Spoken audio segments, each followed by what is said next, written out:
My partner got my wife pregnant and tried to steal my company. My mom told me to raise his baby, so I took everything back. My name is Gavin. I am 40 years old, and I live in coastal Georgia. For 12 years, I built a company called Tidewater Protective Coatings LLC out of a rented shop off Highway 25 near Garden City. We handled industrial coatings and corrosion control. If that means nothing to you, think about every steel structure within 50 miles of saltwater. Bridges, port cranes, storage tanks, water towers, ship components, pipeline supports. All of it rusts. All of it needs blasting, priming, and coating on a schedule, or it starts falling apart. That was my business. Boring to most people. A gold mine if you know what you are doing. And I knew what I was doing. I started the company when I was 28 with Sheldon Pratt.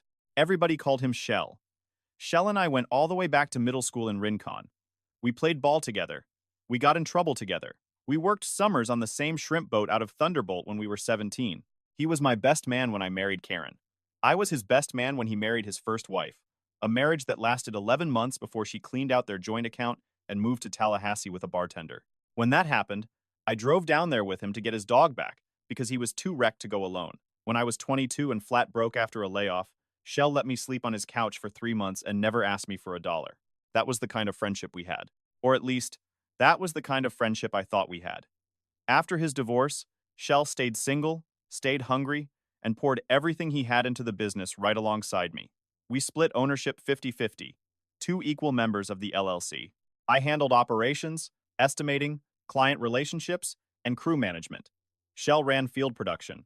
He was good with his hands. He knew coding chemistry better than most engineers, and he could push a crew through a 12-hour containment job in August heat without losing a man. Karen came into the picture 5 years into the business. I met her at a Chamber of Commerce mixer in Savannah that I did not even want to attend. She was working admin for a trucking outfit on the west side. She was sharp, organized, and good with numbers. We dated for about 6 months, got married at the courthouse, and within a few months after that, she was running our office. That was not my idea. It was Shell's. He pointed out that we were bleeding money on a part-time bookkeeper who kept miscoding expenses and a temp who could not keep the filing straight. Karen could handle payroll, vendor management, invoice processing, bank reconciliations, reimbursements, and client billing all from one desk. She would save us 40 grand a year and do a better job than anyone we could hire. And he was right. Karen was excellent at the job. Within a year, she had our books tighter than they had ever been. Our vendor relationships were organized. Our billing cycle was cut from net 45 to net 30 on most accounts. She set up the QuickBooks system, managed the company credit cards, handled the checking and savings accounts, processed payroll for our 15-man crew, and approved every purchase order that came through the door. She had the keys to the kingdom. Every financial door in the company, Karen could open it without asking me or Shell for permission. I will say this about Karen because it matters later. She was not some passive, go-along-to-get-along type. She was sharp in a way that could cut you if you were not paying attention. She always knew exactly what to say to make you feel like her idea was actually yours. She always knew when to push and when to pull back. When vendors tried to jack up prices, she negotiated them down with this quiet, firm tone that made grown men apologize for wasting her time. When crew guys submitted sloppy timesheets, she sent them back with corrections and a look that made sure it did not happen twice. I admired that about her. Shell and Karen got along well from the start. At the time, it just seemed like a good fit. He would come by the office to grab work orders. They would chat about schedules, joke around, and do the normal stuff you expect in a small company where everybody is in everybody else's space. He started coming to dinner at our place every Saturday. Football Sundays in the fall became part of the routine. My wife, my best friend, my business partner, all sitting around my table eating shrimp and grits and talking about the week. I thought that was a good life. I was wrong. For about 3 years after Karen took over the office, everything ran smoothly. Revenue climbed from $1.8 million to just over $3 million.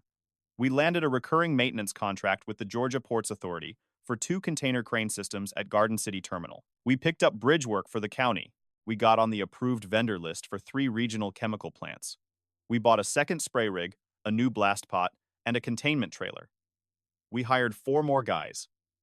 I was proud. I had built something real in a town where most people my age were working for someone else or had already washed out. Karen and I bought a house in Isle of Hope. Nothing fancy, just a 3-bedroom ranch on a half-acre lot with a dock on the marsh. Shell lived 10 minutes away in a duplex he had been renting since his divorce. Everything felt solid. The business, the marriage, the friendship. Then the numbers stopped adding up. It started with a blast media invoice. We use steel grit and garnet for most of our abrasive blasting. Bulk orders, 40 to 60 tons at a time, depending on the project load. I had been tracking material costs loosely for years because Karen handled purchasing, and I trusted her numbers. But in March, a vendor rep named Dale, from our garnet supplier, called me directly to thank me for the increased volume and ask if we wanted to negotiate a tiered discount. Increased volume. We had not increased volume. If anything, our first quarter had been lighter than usual because 2 bridge jobs had been pushed to April over permit issues. I pulled the purchase orders after the call. Karen had been ordering garnet at roughly double our actual consumption rate for the past 7 months. The invoices were real. The vendor was real. The deliveries were logged. But the quantities did not match what our crews were using on actual jobs. I checked the delivery addresses. Half the shipments went to our shop. The other half went to a storage yard in Pooler I had never heard of. I drove out there on a Sunday. It was an industrial area off Pooler Parkway. Chain link fence, gravel lot. A couple of shipping containers. I found 6 pallets of bagged garnet stacked under a tarp with our vendor's lot numbers on the packaging. Whoever was running this had been diverting our material there and selling it to smaller contractors at a markup. I took photos of everything. The lot, the pallets, the lot numbers, the address on the gate. Then I drove home and did not mention it to anyone. That was the first crack. I did not say anything. Not to Karen. Not to Shell. Years of running a business teaches you that the worst thing you can do when you suspect a problem is announce that you suspect a problem. You watch. You wait until you have enough information to act decisively. Over the next 3 weeks, I went through every vendor file Karen managed. I did it at night after she went to sleep, copying invoices and statements onto a thumb drive from the shared office computer. What I found was methodical. A company called Low Country Equipment Solutions had been billing us for containment scaffolding rentals on projects where we owned our own containment gear. 7 invoices over 7 months, totaling just over $48,000. The company had a website, a phone number, and a P.O. box in Pooler. I called the number from a burner app on my phone. Nobody answered. I checked the Georgia Secretary of State business filings online. Low Country Equipment Solutions had been registered 8 months earlier. The registered agent was a name I did not recognize. Keely Brampton. I searched the name. Nothing. Dead end. Then I searched the P.O. box. That same box number showed up on the garnet overflow shipments. That was when my stomach dropped. Not because I had caught a thief, because I realized the thief was someone I trusted completely, and I did not yet know which one. 2 days after I found the P.O. box connection, Karen came to me at the house with a manila folder. She said, our liability insurance carrier wanted updated documentation. She needed me to sign a revised operating agreement that would streamline banking authorizations. She made it sound routine, housekeeping stuff. I opened the folder. The revised agreement gave Karen sole signatory authority on the company's primary checking and savings accounts, removing the existing requirement for a member co-signature on withdrawals over a certain threshold. It also adjusted the buyout clause in the operating agreement, replacing the mutual consent requirement for a forced sale with a provision, allowing either member to trigger a buyout upon a finding of material breach. In practice, that meant if they could build a paper trail showing I had violated some duty, real or fabricated, either one of them could force me to sell my member interest at whatever valuation they controlled. And with Karen running the books, controlling the valuation would not be hard. I read every page. Karen watched me, leaning against the kitchen counter with that patient look she used when she wanted you to feel like you were overthinking something simple. The insurance guy needs it by Friday, she said. I closed the folder and told her I would have my own guy look it over first, just to be safe. Standard practice. Something shifted behind her eyes. Then she smiled and said, sure, no rush, whenever you get around to it. She took the folder back and never mentioned it again. I hired a forensic accountant named Roa out of Jacksonville. CPA, Certified Fraud Examiner. 20 years of experience in fraud cases involving small and mid-sized contractors. I gave her the thumb drive, explained the setup, and told her I needed a full picture before I confronted anyone. Roa took 2 weeks. During that time, I tested Karen once. Casually, over breakfast, I mentioned the Pooler storage yard. I said one of the guys told me we had material sitting in a lot off Pooler Parkway, and I wanted to know what it was. Karen did not flinch. She put her coffee down and gave me this look, half annoyed and half amused. That is overflow from the Savannah River Bridge job. We did not have room at the shop. I told you about this in January. She had not told me anything in January. I would have remembered authorizing storage costs at an off-site location, but she said it with such flat certainty that for about 3 seconds, I wondered if I had actually forgotten. Then she added, I can pull the P. Oh, if you want. But honestly, I have payroll and the GPA invoice to finish today. Can it wait? Translation. Stop asking questions and let me handle it. I told her it could wait. I smiled. I went to work. She handled it. All right. So quote. Number 20. 7044. By the time I checked the following week, the pooler delivery records in our system had been reclassified under a legitimate project code. She had cleaned the trail. Not well enough for Roa, but well enough that a trusting husband would have never looked twice. What Roa found was worse than what I had suspected. The fake vendor billings through Low Country Equipment Solutions totaled $48,000 over 7 months, but that was just one channel. Roa found padded invoices from legitimate vendors, where Karen had inflated quantities and pocketed the difference. Reimbursement claims for fuel purchases at stations nowhere near our job sites. Padded payroll entries for 2 employees who had not worked on the dates listed. The garnet overages, when tracked against where the excess material actually went and who sold it on the secondary market, added another $28,000. And 3 client payments had been rerouted to an account at a credit union in Hinesville that did not belong to the company. The credit union account was in Sheldon Pratt's name. Roa laid it all out in a bound report with exhibits. $211,000 had been siphoned from Tidewater protective coatings over the past 11 months through a coordinated scheme that required both financial access and operational knowledge. One person handled the books. The other knew enough about our work to make the fake invoices look legitimate. Karen and Shell, together. Roa asked if I wanted her to stop there. I told her to keep digging. She found the Low Country Equipment Solutions registration and tracked down Keely Brampton, Karen's cousin on her mother's side, a 23-year-old nursing student in Statesboro who probably had no idea her name was being used to register a shell company. I sat in Roa's office looking at the report and felt something cold settle in my chest. Not rage, not grief. Something quieter, the feeling of understanding exactly what was happening and knowing exactly what I was going to do about it. But I was not done finding things out. Fraud makes people sloppy. They get comfortable. That is how the rest of it came out. I had a security camera installed in the office. Standard security coverage in a common area. Posted notice. Video only. No audio. That was all I needed. 3 days in, I reviewed footage from a Thursday evening. Karen had stayed late. She was not working. She was pacing near the filing cabinet, on the phone, relaxed and laughing. There was no audio, but I did not need it. That laugh was not for a vendor.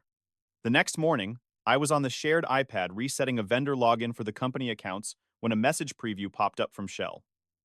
One line was enough. He still has no idea about any of it. I almost feel bad.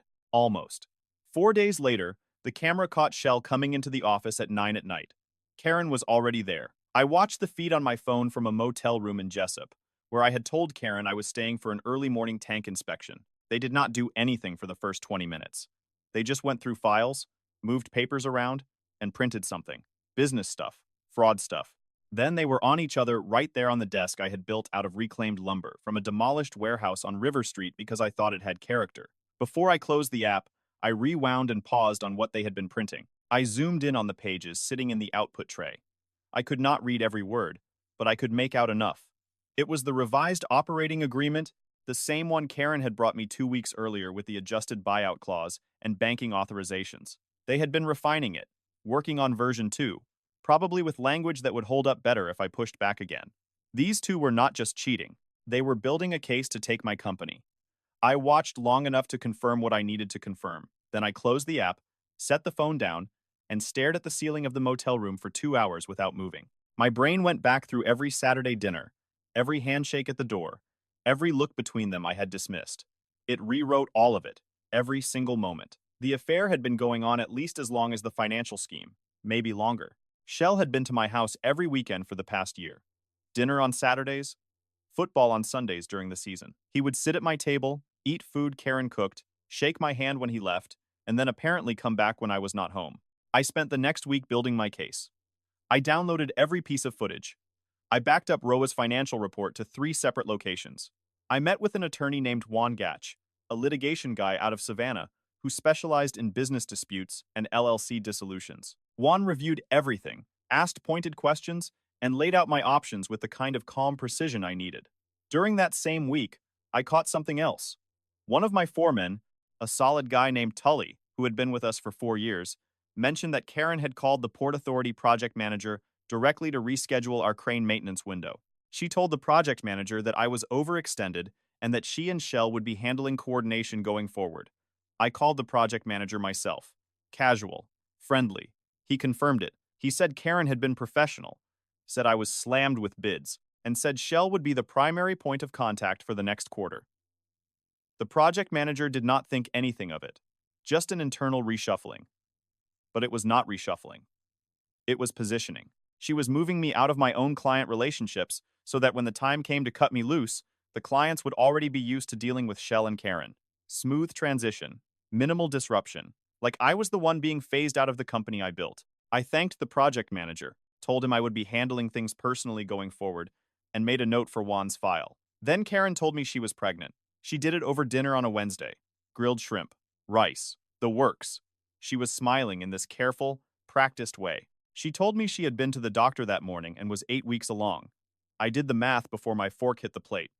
8 weeks put conception right around the time I was in Waycross for a 5-day pipeline job. I had been gone Monday through Friday. Karen had told me she was sick that whole week. Stayed home from the office. Barely texted. She was not sick. She was with Shell. I looked at her across the table and smiled. I told her that was great news. I hugged her. I said all the things a man says when he thinks he is about to be a father. I was not about to be a father. But I needed her comfortable and unsuspecting for what came next. There was one more thing I needed before I could move. I went to a walk-in clinic the following morning and got a full STI panel. It came back clean, which was the only piece of luck I had had in months. Juan Gatch and I met twice more that week. We laid out every step, filed nothing yet, signed nothing yet. Just prepared, like rigging containment before you start blasting. You do not fire the nozzle until every seal is tight and every vent is in place. Otherwise, the dust goes everywhere, and you lose control. I was not going to lose control. 2 weeks after Karen's announcement, on a Saturday, I told my mother. I drove out to her place in Guyton, the same cinder block ranch house I had grown up in after my dad left when I was 6. She had raised me alone, working the register at a feed store for 20-odd years. Never remarried. Never complained. She was on the porch when I pulled up. Sweet tea on the side table. She looked happy to see me, which made what I was about to say harder. I sat down and told her everything. The fraud, the affair, the pregnancy that was not mine. I showed her the financial report. I showed her the dates that proved the baby could not be mine. I did not show her the video. She did not need to see that. She listened without interrupting. When I finished, she was quiet for a while. The fan kept spinning. Somewhere down the road, a dog was barking. Then she said, "How far along is she?" I told her, 10 weeks. She nodded, folded her hands in her lap, and looked out at the yard. I have been waiting for you to have a child. You know that. I have waited years, I said. I know. Then she said, so here is what I think. Forget the DNA. Forget who did what. Raise the baby as yours. Let me be a grandmother. That is what matters here. Not who slept with who. I looked at her for a long time. Then I said, are you serious? I am not raising that kid. Do not ask me again. She did not stop. She leaned forward in her chair and said it was not about me. She said it was about family. She said a child does not choose how it comes into the world, and I should not punish an innocent baby because 2 adults did something wrong. She said she would help. She said she would be there every day if I needed her. She said the baby deserved better than what Karen and Shell could give it. She said I was the kind of man who could step up even when things were not fair. I stood up. I did not yell. I did not argue further. There was nothing left to discuss. She called after me from the porch. I heard her voice crack. I heard the chair scrape as she stood up. I drove away. 45 minutes back to Isle of Hope on back roads. I did not turn the radio on. I pulled into my driveway, went inside, opened the hall closet, and took down every framed photo of my mother that hung in the house. 4 of them. I put them in a cardboard box, taped it shut, and set it in the garage next to the recycling. Over the next 2 days, she called 9 times and texted paragraphs. She apologized, then doubled down. She said she did not mean it the way it sounded, then said she did mean it and I was being selfish, then cried and said she was scared of being alone. I read every message and responded to none. On the third day, I called the utility company and canceled the autopay I had been running for her electric bill for the past 7 years. I called her cell carrier and removed her from my family plan. I stopped the monthly transfer I had been sending to help cover her rent since she retired. She noticed within a week and called me 14 times in one day. I did not pick up.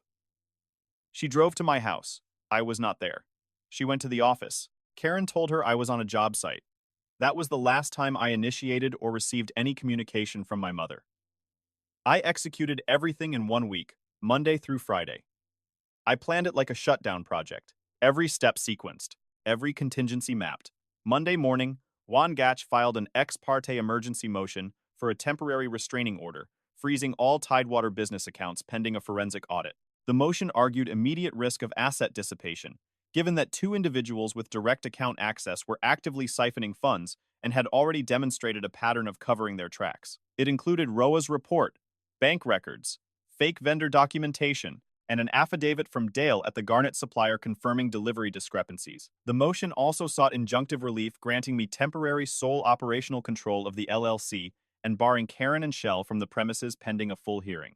The judge signed the emergency TRO before lunch. Hearing set in 10 days, but that was all the time I needed. Monday afternoon, I walked into the office where Karen was processing invoices and handed her a sealed envelope. Inside was a formal notice of termination from Tidewater Protective Coatings LLC, effective immediately, along with a demand letter for restitution of all misappropriated funds. She opened it, read the first page, and her face went white. Then she flipped to the second page, the one with Roa's summary figures attached, and I watched her eyes track to the Low Country Equipment Solutions line item. That was when she knew exactly how much I knew. Two of my crew guys were in the shop bay 20 feet away, loading the spray rig for a Tuesday job. They stopped what they were doing and watched through the open door. Nobody said a word. Karen started talking. I walked out. Nothing she had to say would change anything, and I had learned months earlier that her voice was just a tool she used to manage people. Tuesday morning, a locksmith hit the shop at 6. New deadbolts on every door, new codes on the alarm system, court order in hand, every bit of it legal. Then Juan filed a civil suit against Sheldon Pratt for breach of fiduciary duty, fraud, conversion, and unjust enrichment, including a civil RICO claim seeking treble damages and attorney's fees. The suit sought dissolution of the LLC, a full accounting of all diverted funds, and forfeiture of Shell's member interest. Shell was served at the duplex by a process server at 7:15. I know because Fawn confirmed it by 7:30. Shell called me 11 times that day. I did not answer. He showed up at the shop around 2 in the afternoon. The locks I had changed that morning kept him out. Shell stood in the parking lot, pulling on a door that would not open, and I watched from inside through the window blinds. It was the same parking lot where we had shaken hands years ago and said, "Let's build something." He saw me watching. He started yelling and pounding on the glass. I turned around and went back to the bid I was working on for a water tower recoat in Effingham County. Eventually, he left. Wednesday, I filed for divorce. Irreconcilable differences. But the filing included a detailed exhibit of the affair evidence and financial fraud as grounds for equitable distribution in my favor. Georgia is a no-fault state, but judges still consider misconduct when dividing assets. Juan made sure every exhibit was clean, documented, and devastating. That same morning, I had the house locks changed. New deadbolt on the front door. New code on the garage. One had advised securing the residence the same day as the filing, and the timing was deliberate. Wednesday evening, Karen showed up at the house. I had expected this. She stood in the driveway and tried the front door, which would not budge. She knocked, then pounded, then called my name through the door. When I did not answer, she sat on the porch steps for an hour. I watched from the back of the house through a window facing the driveway, the same way I had watched Shell at the shop. She was not crying. A woman who had been caught cheating would cry. A woman who had been caught stealing would panic. Karen was doing neither. She was sitting there thinking, running scenarios, calculating her next move. She finally left. The divorce papers were waiting at her friend's address the next morning. Thursday, Roa's report was formally submitted as a criminal referral to the Chatham County DA's office. Theft by deception. Identity fraud for using Keely Brampton's name without consent. Theft by conversion. Juan did not promise charges would be filed, but he said the case was clean enough that a prosecutor would at least look at it seriously. Friday, I met with every active client Tidewater had, in person where possible and by phone where not. I explained that there had been internal financial irregularities, that my business partner was no longer with the company, and that all existing contracts would be honored by me personally, with no interruption in service. I brought the Port Authority project manager a folder showing the audit trail and our corrective action. He shook my hand and said he appreciated the transparency. Not one client left. Every single contract stayed. That Friday was also the day Karen played her last card. She had her attorney contact Juan with what amounted to a threat dressed up in legal language. Karen was pregnant. She would be claiming the child was mine unless I agreed to a more favorable divorce settlement. She wanted the house, 60% of the business value, and 18 months of spousal support. In exchange, she would not pursue a paternity claim that would at minimum create a legal presumption of fatherhood and tie me to child support for 18 years. Fawn called me, read me the letter, and asked how I wanted to respond. I told him to respond with three things. First, I was not signing the birth certificate or any paperwork that could be twisted into acceptance. Juan would be filing to contest paternity and requesting court-ordered DNA testing immediately after the birth. Second, any attempt to fraudulently establish paternity would be met with a countersuit for fraud. Third, I had time-stamped evidence proving I was over 100 miles away during the week of conception, along with the affair footage establishing the actual father's identity. Karen's attorney withdrew the threat within 48 hours. The leverage she thought she had evaporated the moment she realized I had been documenting everything. Not just the money, but the timeline, the travel records, the hotel receipts from Waycross, all of it. By Friday evening, Shell had no business, no income, no access to any accounts. A civil suit demanding repayment of over $200,000 plus treble damages, and a potential criminal investigation. Karen had no job, no access to the books she had used to steal from me, a divorce filing that painted her as a co-conspirator in financial fraud, and a pregnancy she could no longer use as leverage. I went home Friday night, sat on my dock, and watched the tide come in across the marsh. It was the first quiet evening I had had in months. The next several months played out like gravity doing its job.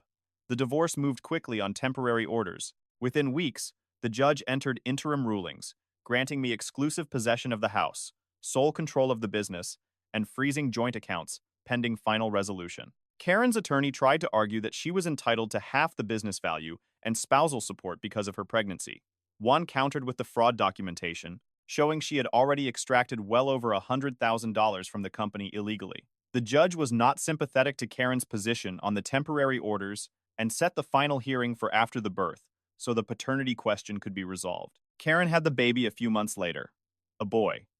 He was born with a serious congenital heart issue that meant early surgery and ongoing specialist care, the kind of thing that eats money and requires stability she did not have. Within days of the birth, Juan filed for court-ordered paternity testing. I had not signed the birth certificate or any paperwork that could create a presumption. The test confirmed what I already knew. The baby was not mine. Shell was the father. With the test results in hand, the court entered an order removing any presumption of my legal responsibility for the child. Juan made sure that paperwork was airtight. The final divorce decree came down shortly after the paternity results were filed. I kept the house, the business, and 80% of the joint assets. Karen got her car and her personal belongings. No alimony. The judge cited her documented role in the financial fraud as a significant factor in the distribution. She delivered at Memorial in Savannah alone. Shell was not there. My mother was not there. Her cousin Keeley, the one whose identity she had used for the Shell company, had cut her off completely after the fraud came to light. The civil suit against Shell took longer. His attorney tried to argue that the operating agreement was ambiguous about fiduciary duties and that some of the transactions were legitimate. But our operating agreement, the original one I had insisted on when we formed the LLC, had an explicit clause requiring mutual written consent for any vendor relationship exceeding $10,000 annually and prohibiting either member from holding undisclosed financial interests in any company doing business with Tidewater. Shell had violated both provisions repeatedly. ROA's forensic report dismantled every remaining argument.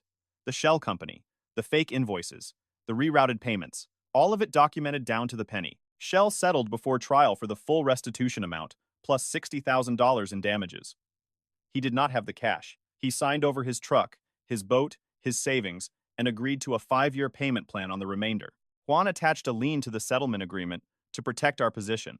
The DA's office declined to prosecute. Not enough resources for a case that size, they said. Juan was not surprised. He said criminal charges in financial fraud cases against individuals were always a long shot without a motivated prosecutor. but the civil judgment was on public record, and in this industry, that is a death sentence. I restructured Tidewater as a single-member LLC. I hired a new bookkeeper, a retired Navy chief named Odell, who had spent 20 years managing supply logistics on destroyers and did not have a creative bone in his body. Perfect. I wanted boring, competent, and honest. Odell was all three. I also hired a full-time office administrator named Priya to handle scheduling and client communications. I kept the same field crews. The guys who worked for me knew something had gone down, but they were blue-collar guys who understood that personal business stays personal. Nobody asked questions. Everybody showed up on time. Business actually improved after the split. Without Shell skimming and Karen padding invoices, our actual margins were better than I had realized. I bid more aggressively on 3 new contracts and won all of them. I landed a maintenance agreement with a paper mill in Rincon. I picked up a 5-year bridge coating program with the county. Revenue climbed past $3.5 million. Shell's life went the other direction. Without the business income, without any clients, without a reputation, he scrambled. He tried to start his own coating outfit. Nobody would hire him. Word gets around in industrial contracting. One of my guys told me Shell showed up at the paper mill in Rincon with a bid package, the same mill where I had just landed a contract. The plant manager looked at the bid, looked at Shell, and told him to leave the property. He did not even open the envelope, just handed it back and pointed at the gate. Shell sat in his truck in the parking lot for 20 minutes before he drove off. The plant manager called me that afternoon to let me know, said he thought I should be aware. I thanked him and got back to work. Shell ended up taking day labor on a commercial roofing crew. Manual work, 60-hour weeks, low pay. About a year and a half after I locked him out of Tidewater, he was on a job site in Brunswick when a section of staging collapsed under him. He fell 9 feet onto a concrete pad and herniated 2 discs in his lower back, L4 to L5 and L5 to S1. The kind of injury that does not heal right even with surgery. And Shell did not have insurance because the roofing outfit paid him under the table. He got surgery eventually through some charity care program at Memorial, but the recovery was slow and incomplete. Chronic pain, limited mobility. Could not lift. Could not climb. Could not do the physical work he had built his whole identity around. The guy who used to carry 80-pound blast pots up scaffolding like they were grocery bags now could not bend over to tie his own boots. Last I heard, he was living in a trailer park outside Jessup, collecting disability checks that barely covered rent, and could not stand for more than 20 minutes without sitting down.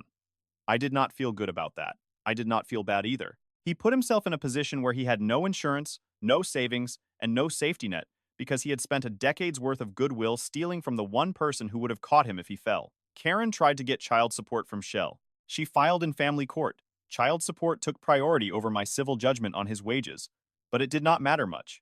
Shell was on disability and barely working. The court calculated what he could pay based on his actual income, not what he used to make. She got a court-ordered $214 a month from a man who could barely stand, let alone hold down a real job. $214 a month for a baby with a heart condition that needed specialist care she could not afford. She moved in with a friend from high school, then moved out after 2 months when the friendship could not handle the weight of a newborn with medical needs and a mother with no income. Then she moved to an apartment complex in Midway, a place I only know about because she tried to list me as an emergency contact on the baby's medical forms. And the hospital called to verify. I told them I had no relationship with the patient or the mother and asked them to remove my information. Karen had burned every bridge she had. Shell was broken and broke. My mother, last I heard, had tried reaching out to Karen once and was told to stay away. Even the people who enabled them did not want to be around the wreckage. It has been 3 years now. I am 40. Tidewater is running clean and profitable. 12 full-time employees. 2 spray rigs. The house paid off. The business debt-free. I am pricing out a new blast rig that would let us take on offshore platform work. I met a woman named Josette 8 months after the divorce was final. She is a marine surveyor who works with cargo insurers. We have been together for 2 years now, living in the Isle of Hope house, the one I kept, the one with no trace of Karen left in it. My mother is still alive as far as I know. She has tried reaching me a few times over the years. Letters returned. Messages shut down. She left one voicemail on an old number saying she was sorry. I believe her. It does not change what she asked me to do. Shell reached out once about a year ago. Handwritten letter to the office. I did not open it. I put it through the shredder the same way I would shred a junk mail flyer. Sometimes I think about what would have happened if Dale had never called about the Garnet volumes. How long it would have gone on. How much more they would have taken. It does not matter, he called. I listened. I moved.